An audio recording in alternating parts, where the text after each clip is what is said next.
আপনার ইমোর এই সেটিংসে যদি দেখেন কোনো আইডি বা মানুষের নাম শো করছে, আপনাকে বুঝতে হবে গোপনে কেউ আপনার ইমোর প্রোফাইলটা ভিজিট করছে বা আপনাকে ফলো আপ করছে। আপনি এটা বন্ধ করবেন কিভাবে?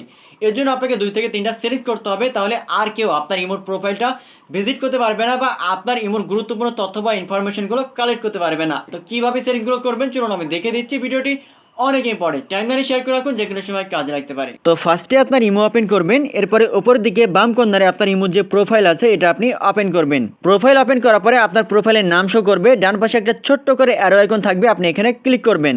এরপরে দেখবেন ওপর দিকে একটা বেল আইকন বা ঘন্টার মধ্যে একটা অপশন দেখা যাবে, আপনি এই অপশনে ক্লিক করবেন। ক্লিক করার পরে দেখেন লেখা আছে রিসেন্ট ভিজিটর, অর্থাৎ আপনার ইমোতে কেউ যদি লুকিয়ে বা গোপনে আপনার ইমোর প্রোফাইল ভিজিট করে তাহলে তাদের নাম এখানে শো করবে, আপনি দেখে কিন্তু বুঝতে পারবেন। এখন বিষয় হচ্ছে কেউ যেন আপনার ইমোর প্রোফাইলটা ভিজিট করতে না পারে বা প্রোফাইল ভিজিট করে গুরুত্বপূর্ণ ইনফরমেশনগুলো যেন কালেক্ট করতে না পারে, সেজন্য আপনি এটা বন্ধ করবেন কিভাবে? এর জন্য আপনি এখান থেকে ব্যাক করবেন।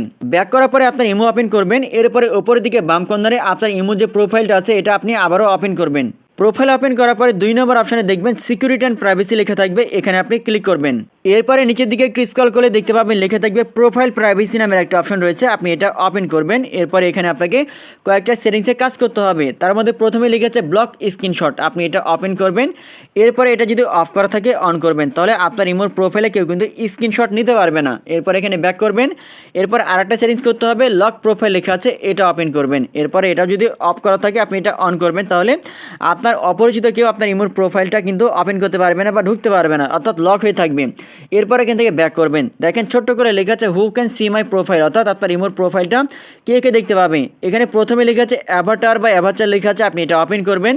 এরপরে এটা যদি এভরিওয়ান বা মাই কন্ট্যাক্ট সিলেক্ট করা থাকে, লাস্টে যে অপশনটা নোবডি লেখা আছে এটা সিলেক্ট করবেন। এরপর এখান থেকে ব্যাক করবেন, তারপরে যে অপশন লেখা আছে ইমো আইডি আপনি এটা ওপেন করবেন। তারপরে এটা যদি মাই কন্ট্যাক্ট অথবা এভরিওয়ান সিলেক্ট করা থাকে এটাও আপনি এখান থেকে নোবডি সিলেক্ট করবেন। তারপরে এখান থেকে ব্যাক করবেন, ব্যাক করার পরে ভয়েস ক্লাব লেখা আছে এটাও আপনি ওপেন করবেন, অর্থাৎ প্রত্যেকটা অপশন আপনাকে এখান থেকে নোবডি সিলেক্ট করতে হবে। তো এখান থেকে ব্যাক করবেন, লাস্টে যে অপশনটা স্টোরি অ্যালবাম এটা আপনি ওপেন করবেন। তারপরে নোবডি লেখা আছে আপনি এখান থেকে এটা সিলেক্ট করবেন, তারপরে এখান থেকে ব্যাক করবেন।